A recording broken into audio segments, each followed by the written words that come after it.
Let's get educated. That's why we're here, to bring you the stories impacting K-12 classrooms and college campuses. It's time for a little education. Hello, everyone. I am Katie Petrick, joined by that guy over there, Doctor Hi, Katie. Jake Jacobs. Hello. It's Monday. In case you didn't know, this is your Monday wake-up call. So uneducated, that means we are live on Rumble. It's a great day to be alive. On Rumble. All right. Well, as always, we are giving away a $20 Amazon gift card every week. All you have to do is follow the page at rumble.com/Freedom Project and then leave a comment on this video. You could say things like, wow, the state of education in America is atrocious. You can say things like, wow, it's Monday. I didn't even know. I don't care. Just leave a comment. Let us know what your thoughts are going on in the head of yours. All right. Well, states across the nation are lowering academic standards in order for students to score higher on tests because our students don't have much going on, I guess, in their own heads. Katie, it's unbelievable. Wisconsin used to be known for being on the fine, cutting edge of education. Nope. Some of the finest education in the country, but no longer. Wisconsin's top education official, State Superintendent of Public Instruction, is defending changes this year to a statewide standardized test taken by students in grades 3 through 8. The overhaul of the forward exam lowers the cut scores between groups, and it's changed the terminology used to describe the student performance. Now, the new state superintendent of public instruction, DPI, her name is Jill Underley, and she says the changes will provide a more accurate picture of how students fared on the test. Well, let's take a look at what she has to say. They were appearing to be doing worse than they really were. And so this will give us a better measure of where kids are. So, State Superintendent Jill Underley says the Department of Public Instruction lowered the cut scores that separate different levels of performance. The DPI also changed the language. Advanced is still the highest category, but proficient is now labeled meeting. What was basic is now called approaching, and below basic got changed to developing. It changes it to a growth mindset. I feel, again, like this is easier to understand where kids are and where they stand on the spectrum of learning. You're saying developing is easier to understand than below basic for a parent? I think so. I think that's, certainly what our educators were hoping for in this change as well, and they feel it's easier to understand. I'm all in favor of kids developing, but I also know there are a lot of kids out there, and especially in the city of Milwaukee, which is the state capital of education problems, unfortunately, who are really not developing. Alan Borsick is a senior fellow at Marquette University with a focus on education. He believes the new terms are less clear and the scoring changes make it nearly impossible to compare future results to previous trends. For context, Wisconsin is not alone in lowering its state testing standards. Other states of all stripes, from New York to Oklahoma, have also recently lowered their standards. They're moving away from linking state scores with a national testing standard that is widely considered to be quite strict. All you keep hearing in that entire story is lower. And I am one of the proponents and advocators for those people who have, like, their name is what their what follows what they do. So Jill Underley really is giving Wisconsin students her own underperformance and advocating for, we are underwater in terms of our education. We've gotten to the point where instead of actually having the kids, aspire to do better, we're just going to settle for doing worse. We change the language and we lower the bar. We go under the bar, if you will. Developing instead of below basic. We're not basic anymore. Do they think that somehow the language is going to be offensive? I mean, does this somehow tie in with DEI or intersectionality? Ya basic is what it is. And now you're not allowed to say ya basic or you're below basic. You're meeting and you're developing. And, I mean, it's bad when the former DPI, same difference. Governor of Wisconsin, Tony Evers, who used to be the superintendent.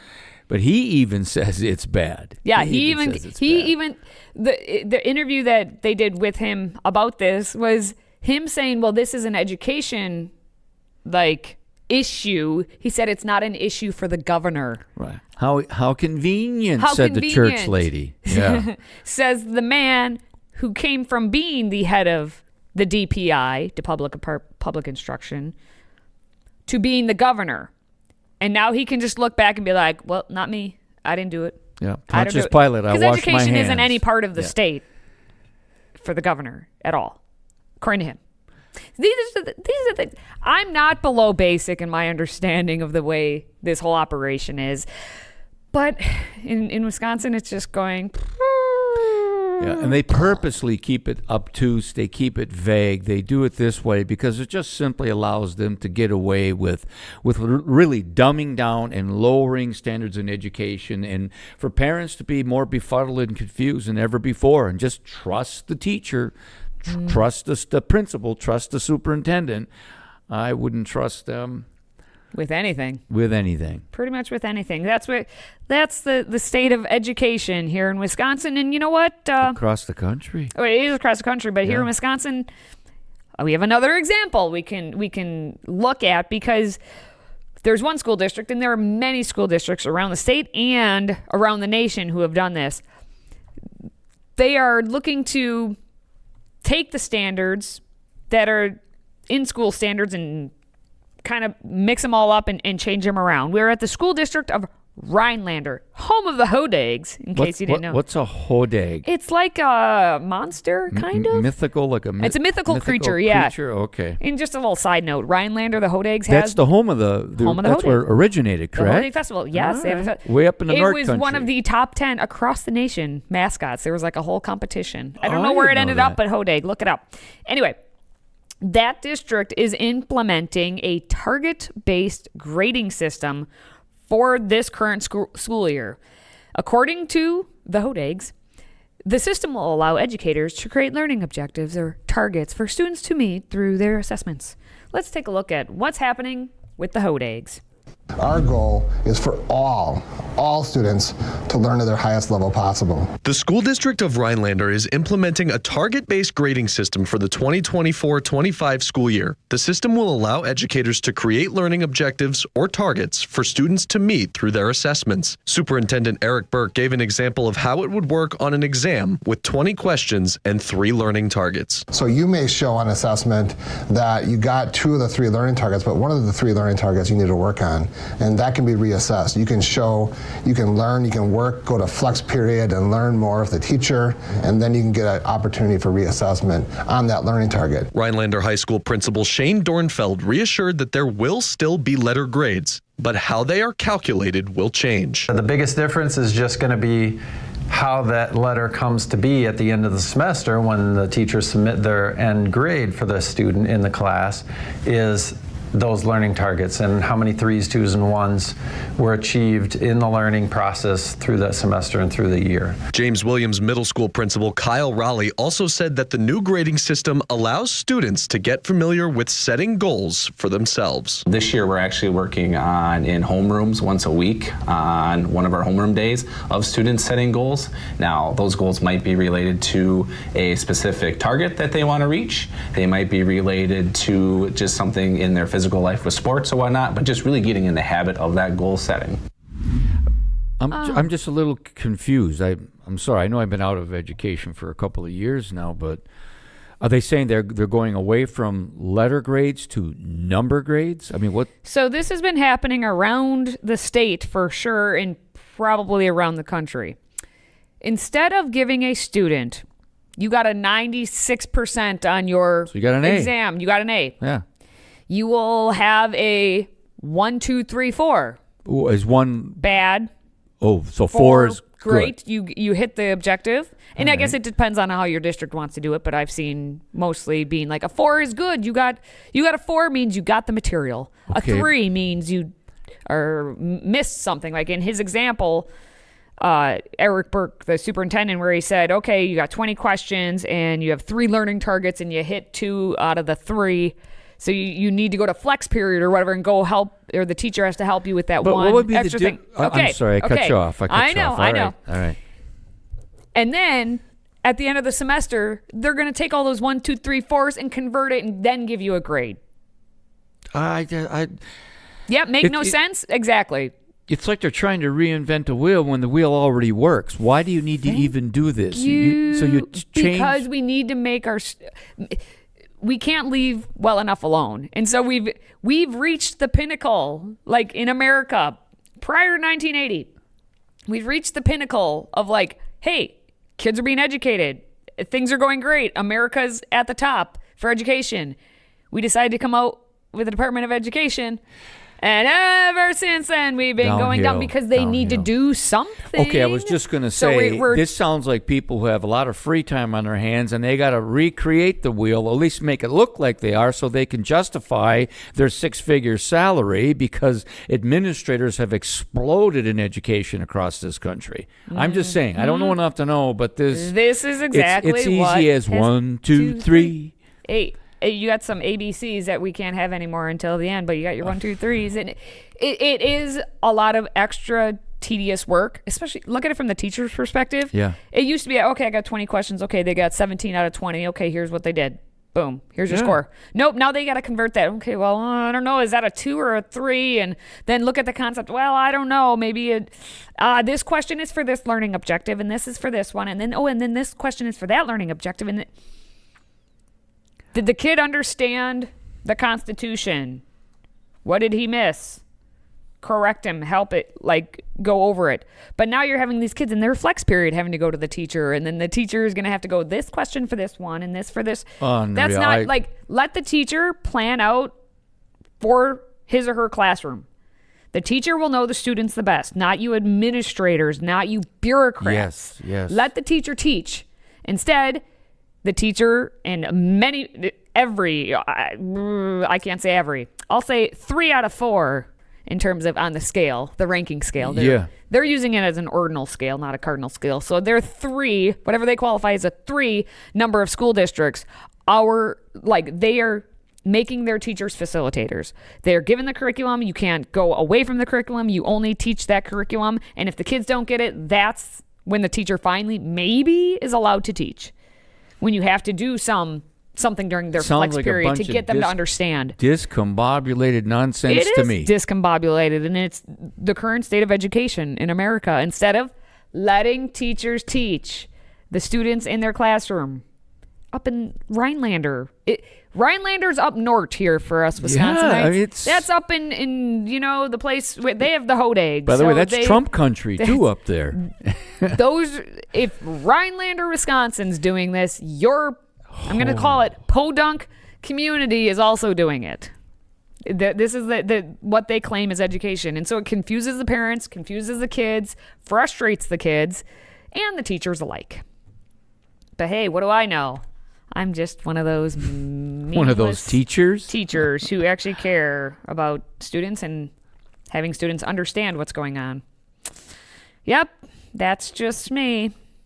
So I don't know what is going to come of the election, and if we can actually get this type of action reversed at any point. But Mom and Dad, I beg and I plead, and take a look at your school district. Are they doing this type of target assessment learning objective, or are they actually giving your children letter grades? Because the kids, I've talked to kids who are a part of this, they also don't understand it.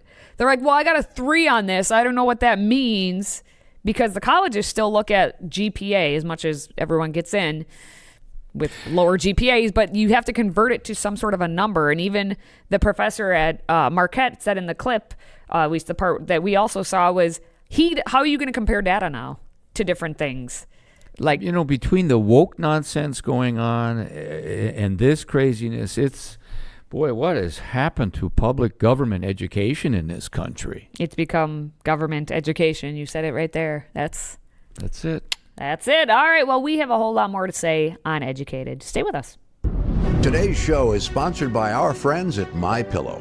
Save up to 66% on pristine quality bedding, towels, slippers, signature pillows, and much more when you use the code EDUCATED. That's EDUCATED.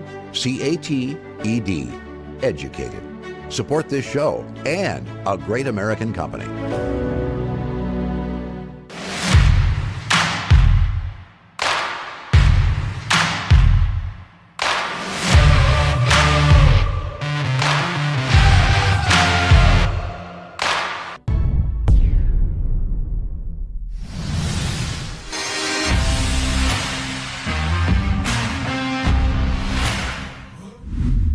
let's go down under to Australia.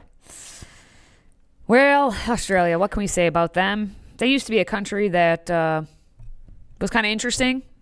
Crocodile Dundee, those were the days. And then COVID hit. And Australia, I lost all respect for it. However, they might be doing something that I could be maybe getting on board with. So if kids weren't on social media all day long, we wouldn't need to be worried about lowering standards here in America in terms of academic standards. And Australia is now contemplating making that whole thing a reality of the social media getting off of there. We have Prime Minister Anthony Albanese of Australia, who announced that his government will introduce legislation that would enforce a minimum age for social media and other digital platforms. He followed up by informing the Australian Broadcasting Corporation that he is considering making the platforms unavailable to children under the ages of 14 to 16 years old. Let's take a look.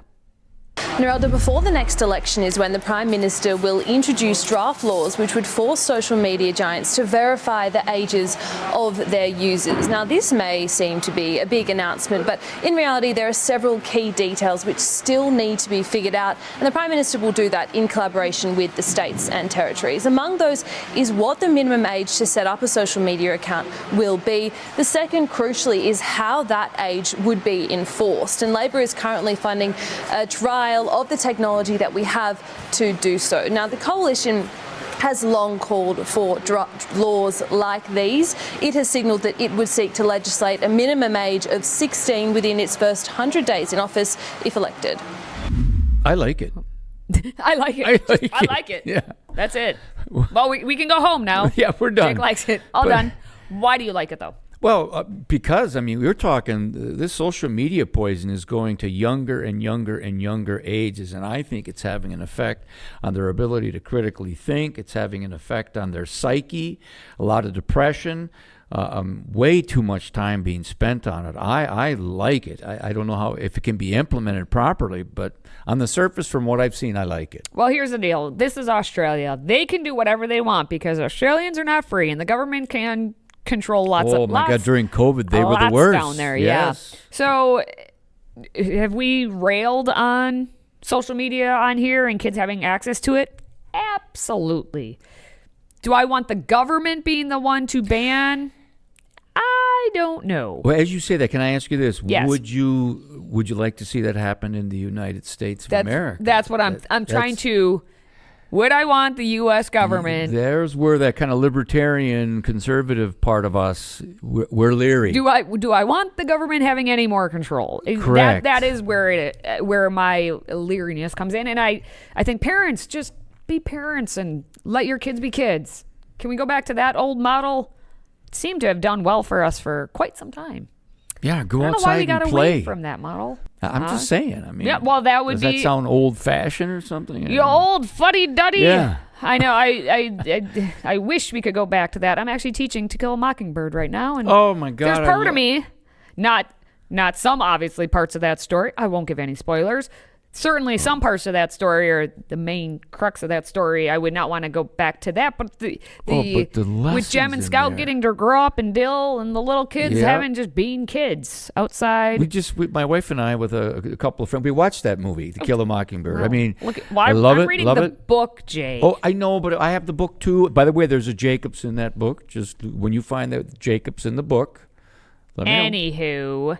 So what do you all think? I mean, it's interesting. We'll see what happens with Australia and if they're actually going to be able to ban the social media, or how the kids would be able to get around it, because there are ways to get around it. So, again, Australia, we'll see what happens with them.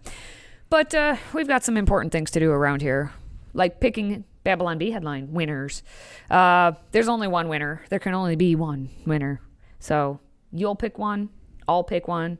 Jake will attempt to pick one, and he will just write him off. Anyway, stay with us. Be cool. In 2024, we find ourselves at a pivotal moment where the call for unity, freedom, and a better future echoes louder than ever. Introducing Patriot Mobile, the wireless carrier that stands with you. We are committed to supporting the values that make our nation great. With affordable plans and reliable nationwide coverage, Patriot Mobile is not just a wireless service. It's a call to action for those who believe in the American dream. Get free activation now with promo code EDUCATED.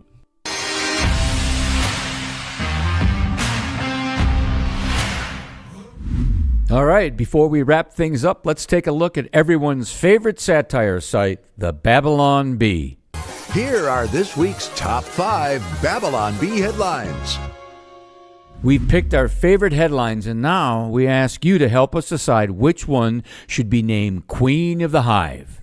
We start with number 1. FBI tries to distract from old Trump assassination attempt with new Trump assassination attempt. That's not so funny. I apologize. Number 2, media assures Americans the real threat is the side that keeps getting shot at. Number 3, Trump furious as would-be assassin fired gun right in his backswing. Number 4, DOJ warns if Trump is elected, he will do to them all the stuff they're doing to him. And finally, number 5, media assures Americans that migrants haven't killed any cats, just women and children. All right. Ooh. For all of our friends watching, which one did you like the best? Katie, let's start with you. No, let's not start with me. This is a tough one. It was a busy weekend, wasn't it? Sure was. We have another assassination attempt. We have cats and dogs being eaten. Although, wait, we're not allowed to say that. Things are happening. I think, though, number 5 is probably the best. Media assures Americans that migrants haven't killed any cats, just, women and children, because that's okay. They're okay with that. I keep seeing all of the ads saying from nurses and from all of and I'm taking this headline to be a double meaning, just so you know. Yep. All of the nurses and doctor and medical people saying how bad it's going to be if Trump gets elected with the whole abortion thing. And it's all a lie.